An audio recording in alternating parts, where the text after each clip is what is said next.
नमस्कार, आप देख रहे हैं नेशनल वेदर बुलेटिन और मैं हूं देवेंद्र त्रिपाठी। इस वीडियो में बात करेंगे 29 जुलाई 2026 के मौसम की। ये नेशनल वेदर बुलेटिन है और इसे आप देख रहे हैं मौसम तक यूट्यूब चैनल पर। और इस चैनल को सब्सक्राइब करने के लिए मैं आपसे आग्रह करूंगा ताकि मौसम का अपडेट आप तक पहुंचता रहे। किसान साथियों और मित्रों, लगातार बने रहिए मेरे साथ। और साथ में अगर आपको वीडियो देखने पर जानकारियाँ ठीक लगती हैं तो वीडियो को लाइक और शेयर करते हुए कमेंट में अपनी बात भी लिखिएगा। दोस्तों, जो डिप्रेशन बना हुआ है ओडिशा के उत्तरी भागों और आसपास के हिस्सों से होकर ये आगे गुजर रहा है और मॉनसून ट्रफ राजस्थान से होते हुए मध्य प्रदेश और इस सिस्टम को कनेक्ट करते हुए बंगाल की खाड़ी में पहुंच रही है। और इस सिस्टम के आसपास जो मध्य भारत का रीजन है, यहाँ पर काफ़ी घने बादल, बेहद घने बादल दिखाई पड़ रहे हैं। और आज दिल्ली समेत पश्चिमी उत्तर प्रदेश और कुछ हरियाणा के क्षेत्रों में उत्तर भारत के कुछ भागों पर ऐसे घने बादल बने जिनसे कई जगहों पर व्यापक वर्षा हुई है। दिल्ली में बहुत भारी बारिश दर्ज की गई है। बीते लंबे समय के बाद ऐसा मौका दिखा है जब दिल्ली में मूसलाधार बारिश और बारिश के चलते वाटर लॉगिंग इस समय दिल्ली की पूरे देश भर की मीडिया में सुर्खियों में है, खबरों में है। तो भारी वर्षा का ये जो दौर था, पहले एक बार सुबह था, रात में और सुबह में, और उसके बाद दूसरा जो स्पेल आया वो बहुत तगड़ा था। उसने कई जगहों को बारिश दी और अब राजस्थान के ऊपर कई जगहों पर बादल हैं। अगले 24 घंटों के दौरान यानी 29 जुलाई के दौरान चांसेस ये हैं कि ये सिस्टम मूव करता रहेगा पश्चिमी दिशा में, धीरे धीरे उत्तर पश्चिमी दिशा में। और इसके प्रभाव से मध्य भारत के भागों में कई जगहों पर तो प्रभाव रहेगा ही रहेगा, लेकिन आसपास के पूर्वी रीजन पर यानी झारखंड और पश्चिम बंगाल के गंगीय क्षेत्रों और बिहार के दक्षिणी भागों से होकर उत्तर प्रदेश के पूर्वी और मध्य भागों तक, यहाँ तक कि दिल्ली तक इसके प्रभाव से हवाएं पहुंचेंगी। और ये पूरा रीजन, क्योंकि डीप डिप्रेशन की इंटेंसिटी में पहुंचा था ये साइक्लोन से बस एक कदम पीछे, तो काफ़ी प्रभाव इसका है और दिखेगा भी आने वाले 24 घंटों में। महाराष्ट्र पर दिख रहा है, तेलंगाना पर दिख रहा है, साथ में मध्य प्रदेश और राजस्थान के साथ अब धीरे धीरे गुजरात पर भी इसका असर आएगा। दिल्ली एनसीआर समेत तमाम जगहों पर दिखाई देगा। तो जानते हैं क्या संभावनाएं दिख रही हैं, क्या रेड अलर्ट है इस समय।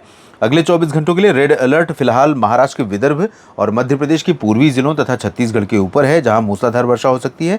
और ओडिशा तथा पश्चिमी मध्य प्रदेश में कई जगहों पर व्यापक बरसात होने के लिए ऑरेंज अलर्ट जारी किया गया है। साथ में हरियाणा, पंजाब और हिमाचल, जम्मू कश्मीर, हिमाचल और उत्तराखंड पर यहाँ पर ऑरेंज अलर्ट है। और ऑरेंज अलर्ट इधर नागालैंड, मणिपुर, मिजोरम, त्रिपुरा में है। बाकी जगहों पर, चाहे वो उत्तर प्रदेश की बात करें या पूर्वी राजस्थान, गुजरात या महाराष्ट्र और दक्षिण भारत, यहाँ पर येलो अलर्ट है फिलहाल। तो इस तरह की स्थितियां बनी हुई हैं। हवाएं आप देख सकते हैं, जिन हवाओं का जिक्र किया कि सिस्टम के प्रभाव से पूरे बिहार, झारखंड, पश्चिम बंगाल से लेकर मध्य प्रदेश, महाराष्ट्र, छत्तीसगढ़, ओडिशा और आंध्र प्रदेश के उत्तरी तटीय रीजन, इन भागों के साथ दिल्ली, हरियाणा तक, दिल्ली और पूर्वी हरियाणा तक तेज हवाएं पहुंचेंगी। हालांकि दिल्ली में बहुत तेज हवाएं नहीं चलेंगी, लेकिन पश्चिमी उत्तर प्रदेश के कई जिलों तक इन हवाओं का प्रभाव इस डीप डिप्रेशन के कारण रहेगा। और ये जो हवा यहाँ से आ रही है, आप देखिए बिहार और उत्तर प्रदेश का मध्य क्षेत्र, जो अंदरूनी हिस्से हैं, इन भागों में ज़्यादातर जगहों पर अभी बादल, वो थंडरस्टॉर्म क्लाउड नहीं बन रहे हैं जो यहाँ पर बन रहे हैं या जो इधर उत्तर भारत में बने हैं और जिनके कारण कई जगहों पर व्यापक वर्षा हुई है। लेकिन आपको बता दूं कि जुलाई बीतते बीतते और अगस्त की शुरुआत होते होते इन भागों में कई जगहों पर बरसात अच्छी होने वाली है, क्योंकि एक नया सिस्टम फिर से बंगाल की खाड़ी पर बनने वाला है जो ज़्यादा प्रभावशाली होगा और हो सकता है कि वो और बड़े एरिया को एक साथ प्रभावित करे और साइक्लोन की इंटेंसिटी में पहुंच सकता है। लेकिन अभी उसके बारे में बहुत कोई कंफर्मेशन नहीं है।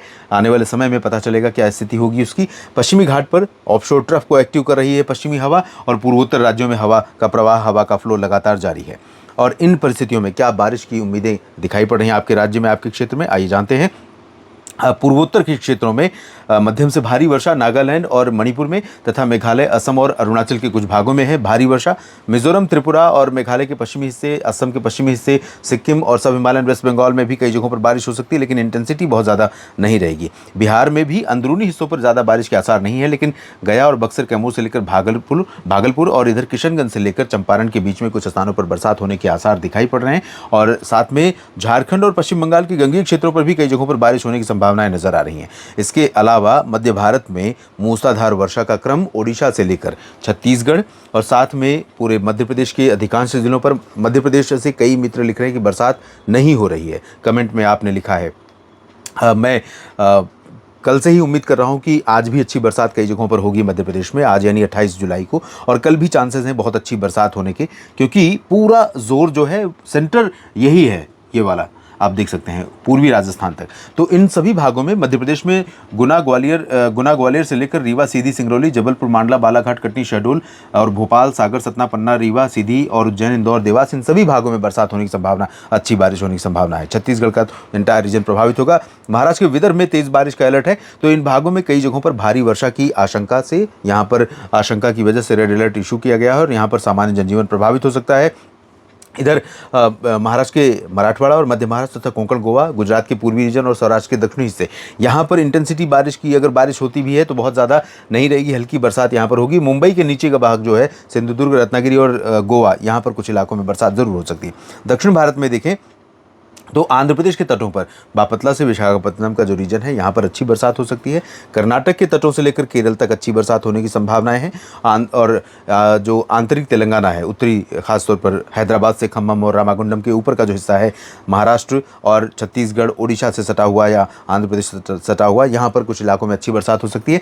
दक्षिणी तेलंगाना और आंतरिक कर्नाटक, रायलसीमा, तमिलनाडु के भागों में मुख्य रूप से ड्राई वेदर एज यूजुअल बना रहेगा। बिलो नॉर्मल मानसून का परफॉर्मेंस यहाँ पर जारी है। बारिश की गतिविधियाँ बहुत कम हो रही हैं। उत्तर भारत की तरफ चलते हैं, जहाँ पर भारी वर्षा दो पॉकेट्स में संभावित है। दो अलग अलग पैच बन रहे हैं, एक ये वाला पैच होगा, दूसरा ये वाला पैच रहेगा, लेकिन इन दोनों पैचों को कनेक्ट करेगा एक पैच क्लाउड का, और ये बन सकता है उत्तराखंड और हिमाचल तथा हरियाणा से होते हुए राजस्थान के ऊपर। अगर ये पैच कनेक्ट हुआ दोस्तों, क्योंकि यहाँ पर एक WD है, अरब सागर की हवा है, बंगाल की खाड़ी का फ्लो है, तो यहाँ पर बहुत अच्छा पैच उसी तरह बन सकता है जैसे आज बना था। और वो पैच किस तरफ मूव करेगा, वैसे मूवमेंट तो पश्चिम की तरफ ही रहेगा, लेकिन कहाँ से डेवलप होना शुरू होगा, अगर वो बरेली और आगरा, ग्वालियर से शुरू होता है तो ये पश्चिमी यूपी के क्षेत्र प्रभावित होते हुए जाएंगे। दिल्ली, हरियाणा और चंडीगढ़ में प्रभाव दिखाई पड़ेगा। और भरतपुर, अलवर, दौसा, करौली, धौलपुर, टोंक, सवाई माधोपुर या अजमेर, जयपुर, भीलवाड़ा, कोटा तक ये जो हिस्सा है, यहाँ पर तो अच्छी बरसात होने की संभावना है ही है, पैच यहाँ डेवलप हो या ना हो। लेकिन इन भागों में तो ये अलग पैच है। यहाँ वाला जो हाइपोथेटिकल दिख रहा है, जो मैं अनुभव कर पा रहा हूँ कि चांसेस यहाँ पर हैं कि इस तरह से ये पैच ऐसे बन सकता है बरेली से लेकर आगरा, मथुरा और ग्वालियर के बीच में, तो ये पैच काफ़ी हिस्से को प्रभावित करेगा। अगर नहीं बना तो हरियाणा, पंजाब और दिल्ली तथा पश्चिमी यूपी के ज़्यादातर भागों में मुख्यतः शुष्क मौसम के बीच में हल्की वर्षा होगी। लेकिन उत्तराखंड पर भारी बारिश कई जगहों पर, हिमाचल, दक्षिणी क्षेत्रों में भारी वर्षा, जम्मू कश्मीर में कुछ स्थानों पर बारिश, पंजाब में मुख्य रूप से शुष्क मौसम और पश्चिमी हरियाणा में, पश्चिमी राजस्थान में भी मुख्य रूप से शुष्क मौसम रहेगा। लेकिन चुरू और बीकानेर तथा जोधपुर के कुछ भागों में और दक्षिण पूर्वी रीजन में, यहाँ पर भीलवाड़ा, उदयपुर तथा आसपास के भागों में कुछ स्थानों पर बरसात हो सकती है। इस बुलेटिन में अभी इतना ही। बने लगातार मेरे साथ मौसम तक और न्यूज़ मीडिया मंच पर। ये जानकारियाँ अगर आपको ठीक लगे तो एक बार मैं आपसे पुनः निवेदन करूँगा कि आप इस वीडियो को लाइक और शेयर करिएगा। और एक बात और ज़रूर अपील के साथ करना चाहूँगा दोस्तों, कि जब मौसम बिगड़े इस तरह का, जैसा आज दिल्ली में मैंने अनुभव किया, लाइव भी किया था, उस समय जो गर्जना हो रही थी, लाइटिंग होती है इस तरह की मौसमी स्थितियों में, क्योंकि बादल बहुत मोटे और बहुत ही स्ट्रॉन्ग एनर्जी वाले होते हैं, तो उस समय सावधानी ज़रूर बरतें, क्योंकि कई बार लाइटनिंग, वाटर लॉगिंग की वजह से अचानक कुछ दुर्घटनाएं होने की आशंका रहती है। अचानक फ्लड आ जाता है, तो उससे भी बचने की सावधानी की ज़रूरत है। और साथ में पहाड़ी इलाकों में बहुत ज़्यादा रिस्क रहता है मड स्लाइड और लैंड स्लाइड का, तो उससे बचने का प्रयास ज़रूर करें। अभी इस वीडियो में फ़िलहाल इतना ही। धन्यवाद।